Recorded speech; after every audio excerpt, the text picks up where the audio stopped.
you, Sridhar. I think I just want to, the last point he made, I don't know if he was spoken to the mic. Unprecedented transfer of wealth from the poor to the rich. That's with computer sentence. That's the fact of demonetization. Now the next speaker we have, and after that we'll open up for the discussion, is Dr. Alex Thomas, who teaches at Zimprint University. He is an economist trained in Hyderabad and Sydney, and has been teaching in the liberal arts program at the Zimprint. So, you need a few minutes to set up your PPT. I always tell my students, take a printout of your PPT.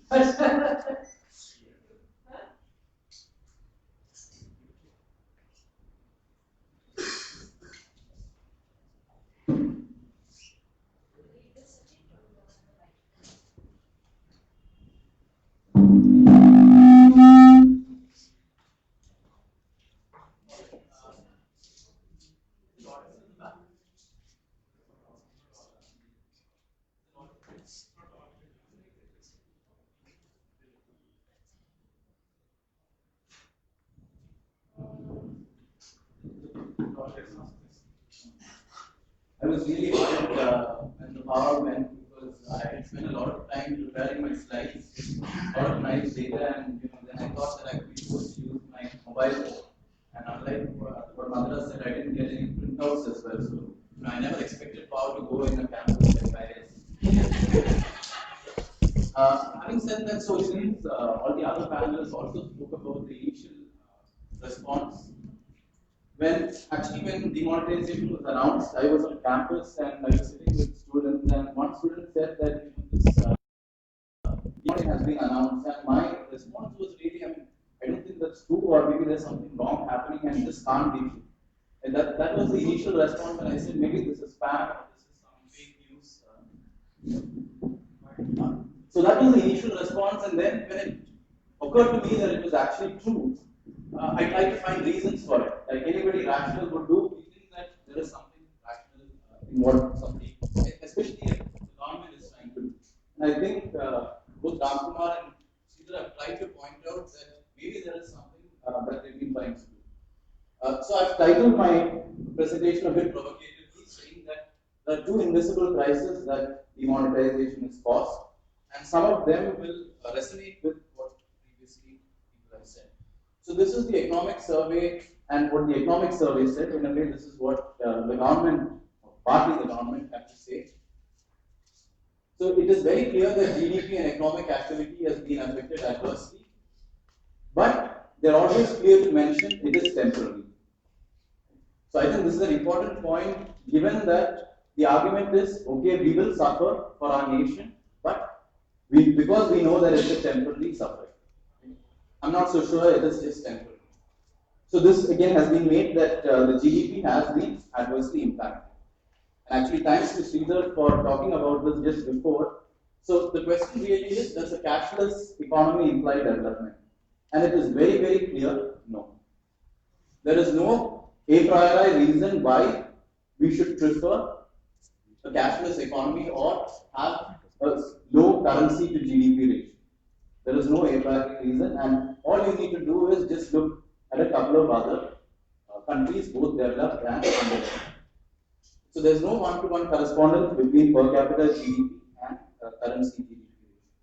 So I'm going to focus my presentation just to talk about two aspects. One, I'm going to talk about households, and two, I'm going to talk about a new financial class.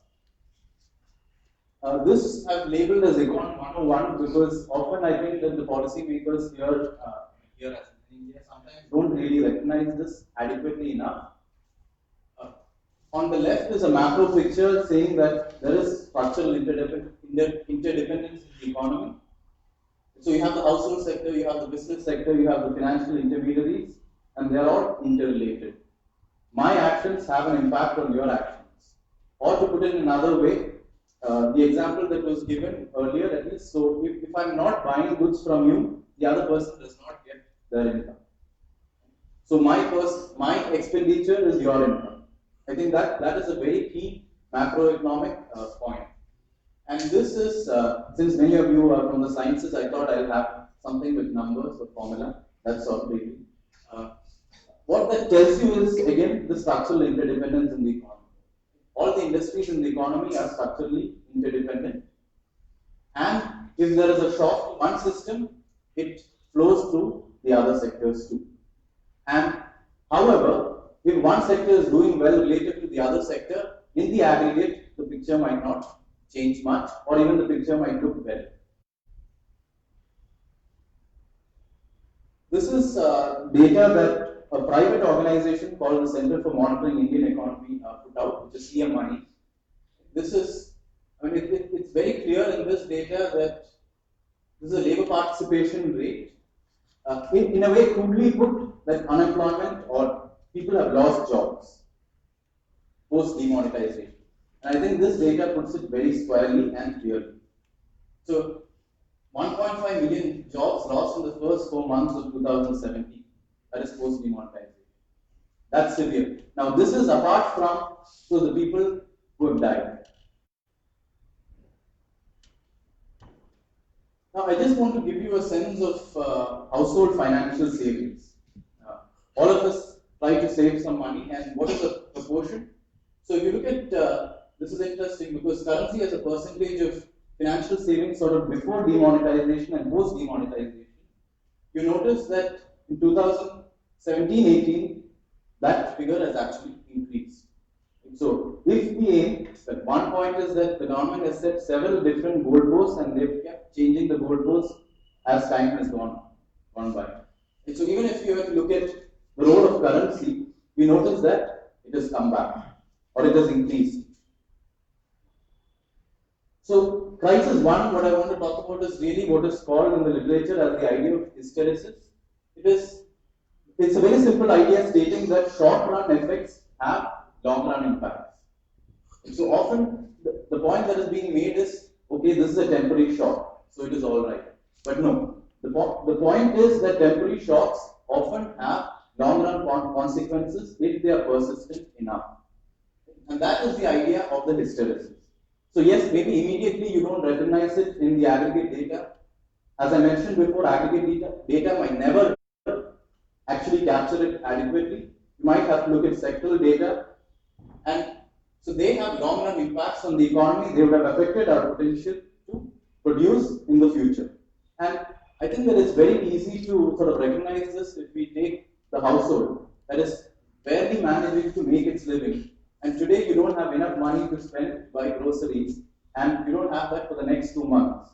It also means that your family's health, whether your child can be sent to school properly, all these things are being affected, apart from severe psychological effects, which I think we sometimes fail to at least point out.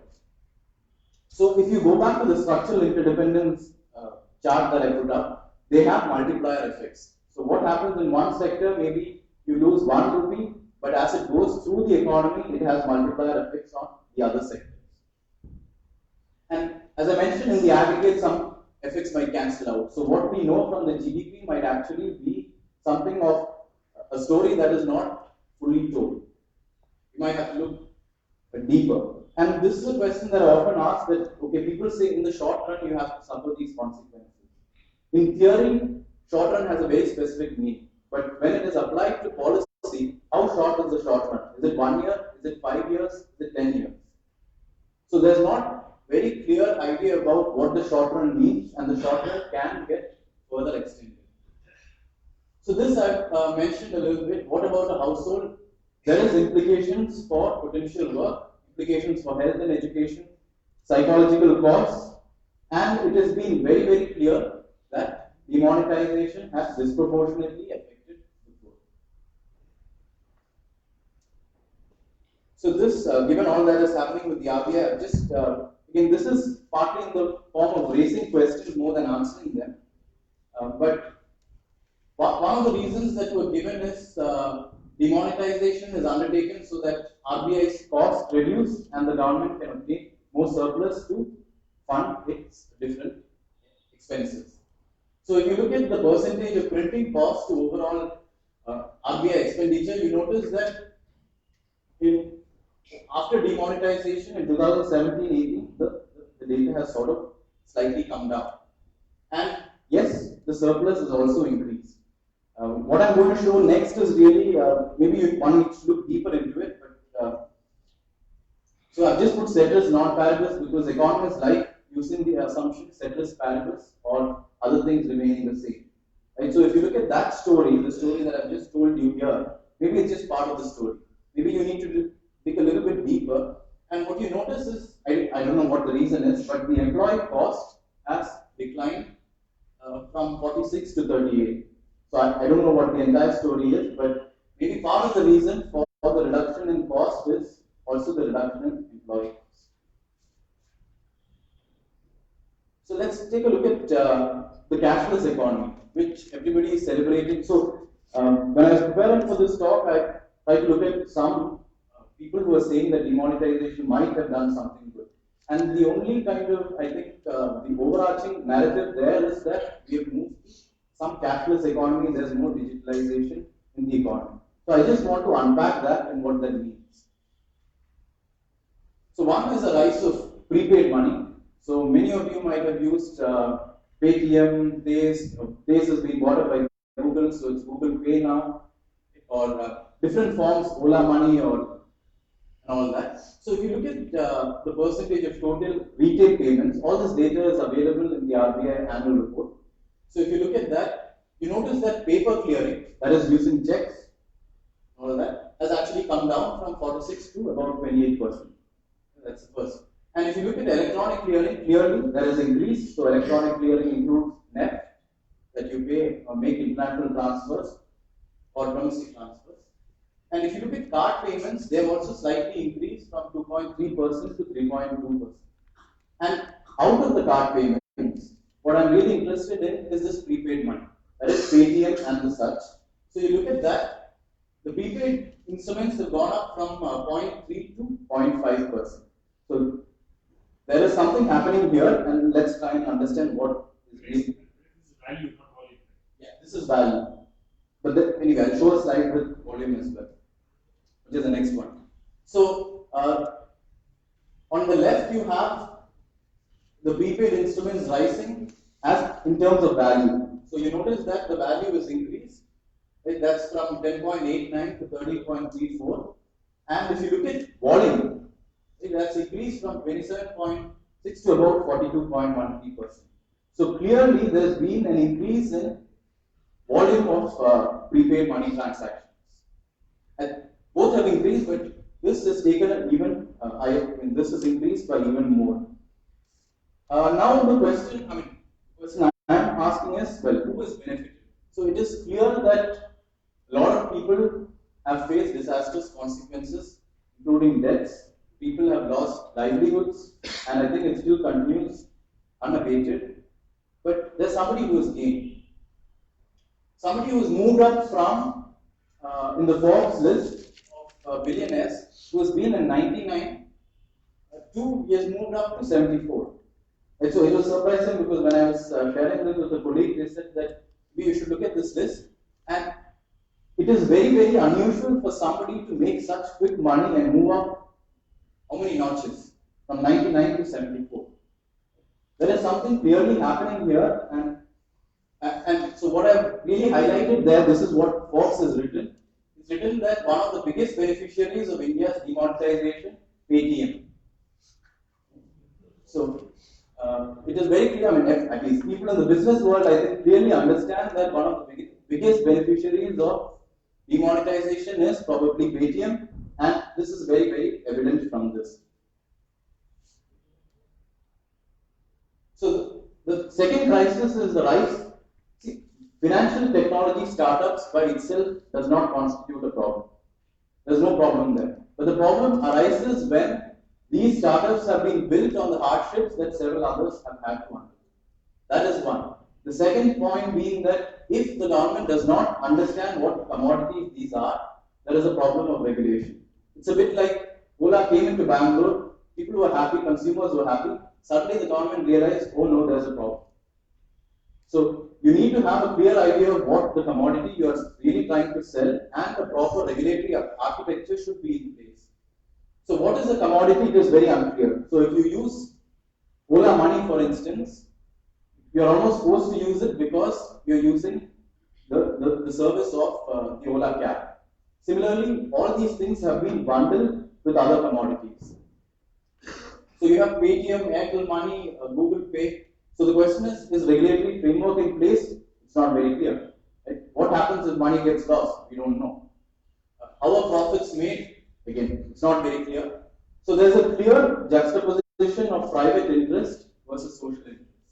And to me, at least, demonetization, I think one of the things that it has really done is the cost has been socialized in a way, borne by majority of the people, whereas the benefits have really gone to a small class of people, which I'm at least calling the new financial class. And if you look at these documents which are freely available, there's a rise in this prepaid money, the startups, what is called, and the number has constantly been increasing. So if I have to just make, I think one point is this, that in a way the benefits have been privatized, and not just simply privatized, but it has gone to a very small class of the new financial entrepreneurs, where we are not clear what kind of regulatory architecture is in place, and the cost that we have had to pay is enormous.